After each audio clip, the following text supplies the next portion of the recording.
Cheers. Vive la Syrah. Tiens, je sais que tu adores la Syrah. Aujourd'hui, on va faire une petite exploration du cépage. C'est un cépage avec plein de facettes. Ce que je te propose, c'est un voyage d'abord dans la vallée du Rhône avec 2 vins. Et puis après, on capte sur l'Australie. Donc combien tu connais l'appellation Crozes-Hermitage? D'accord. C'est une appellation du nord de la vallée du Rhône. Il y a différents types de sols. C'est des vins où il y a une partie assez alluvionnaire, donc ça donne des syrahs assez légères, on va voir. Tiens, je te laisse goûter avec moi. Et donc le domaine Combier, tu disais que tu adores, c'est vrai, un domaine emblématique, c'est prisé des restaurateurs. Là, c'est un millésime 2013. Des vins qui se boivent déjà très jeunes, qui sont déjà très explosifs. Mais tu vois, 2013, c'est un millésime qui n'est pas trop puissant en alcool.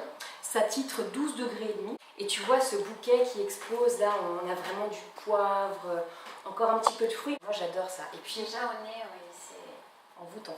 On sent le côté épicé. Et aussi cette touche florale. Je ne sais pas si tu as déjà mangé les bonbons à la violette, tu sais, et ben ça on a vraiment ce côté violette, un bouquet de violette. En bouche c'est un vin qui est un petit peu acidulé, donc ça c'est aussi la caractéristique de ce millésime 2013.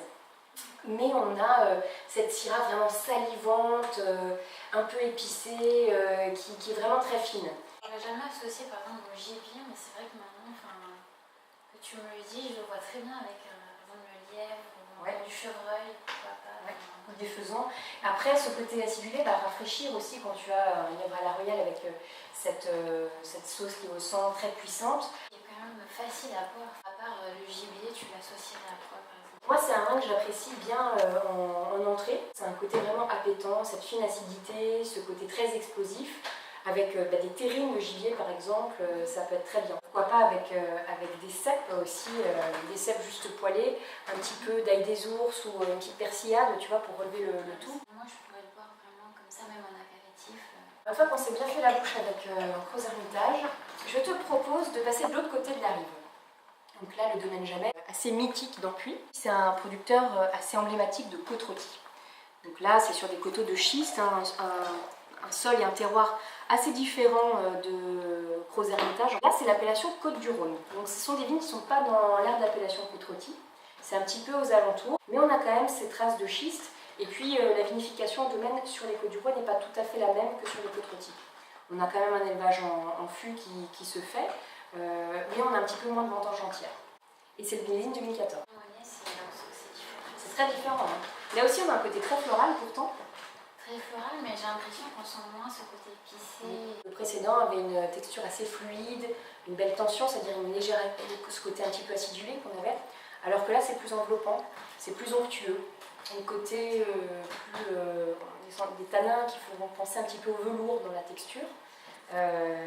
Mais on a quand même une belle fraîcheur. Et alors celui-ci, avec quoi tu en pourrais le boire? Avec cette texture assez charnue, moi j'imagine bien une pièce de bœuf grillée, tu vois. Cette sensation grillée avec ce nez que je trouve assez torréfié peut être assez intéressant. Et puis surtout cette sensation en bouche avec la viande juteuse, juste grillée. Je me suis même posé la question si ça irait bien avec du fromage.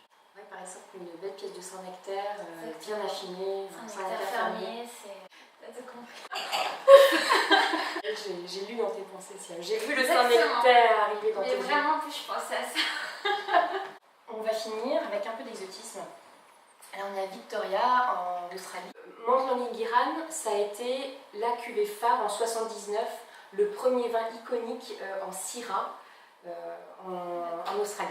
Et là, Billy Billy, c'est un petit peu le second vin, la petite cuvée. Ça, c'est un peu une cuvée iconique de Syrah de climat frais, pour voir voilà, quelles sont les différences avec nos Syrah à nous de la vallée du Rhône. Bah, déjà, au nez, j'ai l'impression que c'est un peu plus puissant. Oui.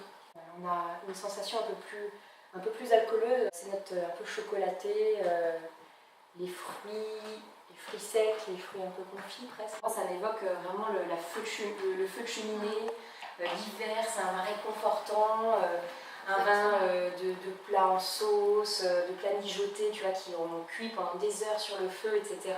C'est vraiment ce style-là. Ça, c'est vraiment un vin d'hiver par excellence. Un vin de structure, un vin puissant, ce côté full bodied qu'on dirait en anglais, alors que là on était light bodied, medium bodied. Moins encore d'un cran, et là c'est plus trop un apéritif comme on avait sur les côtes. Là c'est la fin de repas, pourquoi pas avec des créations chocolat.